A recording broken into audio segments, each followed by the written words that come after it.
Hi, my name is Emma Egan. I'm a sophomore, and in this podcast, we will be talking to a park teacher, coach, and student about sports and mental health. Student athletes make up a big portion of park students, and being a student athlete can have effects on their mental health.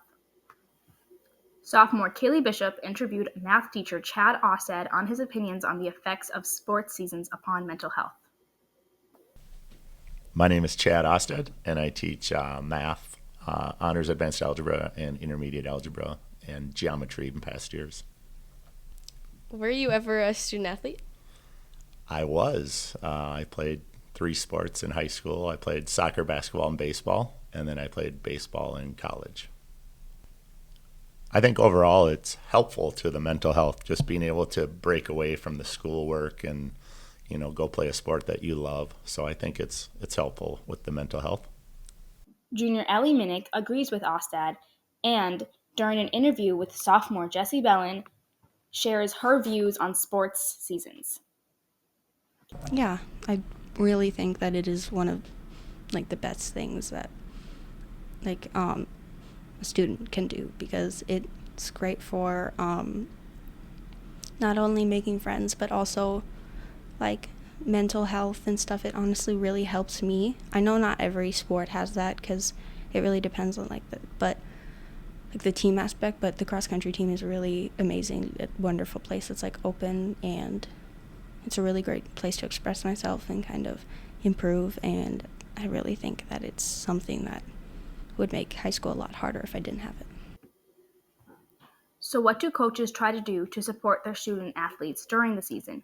Junior Louisa Augustine interviewed park coach Andrew Carlson.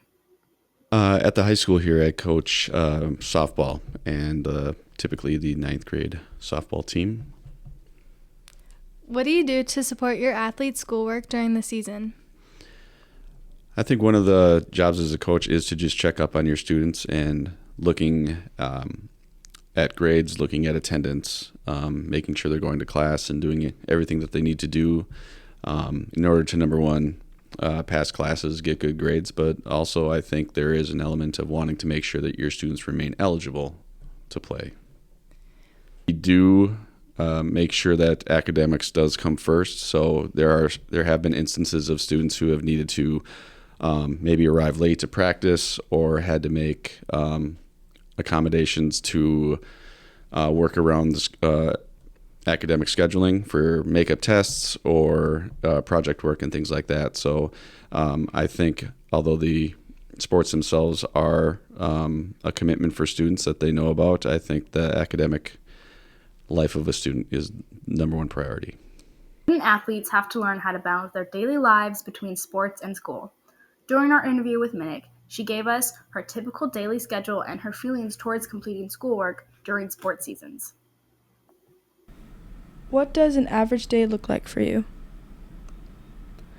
An average day for me would probably be in the cross country season, 2 days a week we have lifting in the morning, so I'd either start with that or I would pack all my stuff up for cross country. I would go to the locker room to bring my stuff, and then after school I would go and get ready and then go to practice, and then when I'm done with practice I can go home, work on my homework, and then get ready to do that all over again. How much homework do you typically have on a daily basis? I have probably between half an hour to an hour, but sometimes I'm able to get it done before practice, during school or the night before. So Student athletes must learn how to be productive and efficient with their time, because once they get into their seasons, they spend a lot of time practicing or playing their sport. Carlson tells us how much time his team spends with games and practice. Once the in-season starts, where we are playing games, it does get pretty hectic. It is 5 days a week of softball. Typically, we'll have a couple of games per week and practices the rest of the week. Every now and again, we do like to give days off here and there, but for the most part, it gets pretty busy. I know that this year there are a couple instances of weekend tournaments as well that we'll be playing in.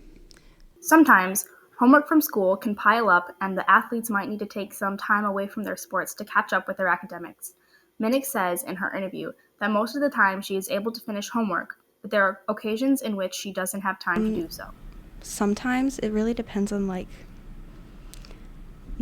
how long was practice, but normally with cross country my practices aren't that long, so yeah.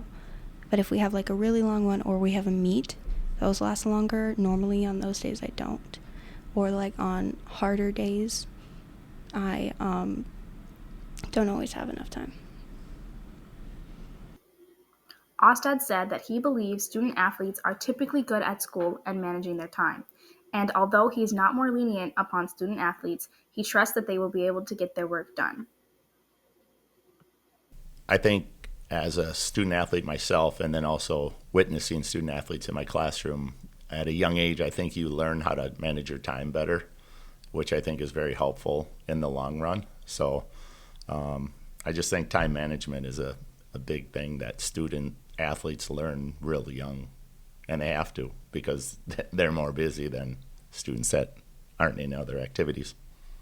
Are you more lenient on student athletes? Why or why not? Definitely not more lenient. I talk to all of my students about time management, whether you're in a sport or not. Just that if you are in a sport, you have to look ahead and see how busy you are with certain weeks, and you got to figure out times that'll work for your classwork as well. I have noticed that I think actually student athletes, perform as high, if not higher, in the classroom.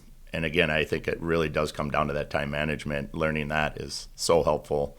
And a lot of my student athletes just seem like they're on top of things. They're very organized. And so they take care of business in the classroom and outside of the classroom.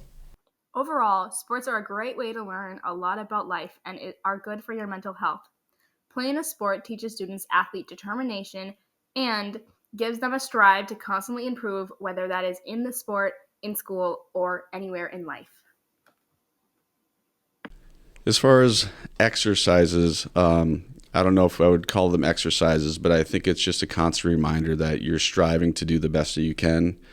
I think it's interesting with sports as it relates to life is there's ups and downs in sports. And when it pertains to softball or baseball, I think what you need to keep reminding players is that, some days are your day and you're doing very well and other days aren't. That doesn't necessarily reflect on the type of person you are. That's just kind of the way that sports works. And I do also like to point out that, kind of the grunt work of going through a sport is doing the practice again and again and again. And although we kind of want to see that instantaneous result and that getting better right off the bat, that it really is a long process and you're trying to improve a little bit each time.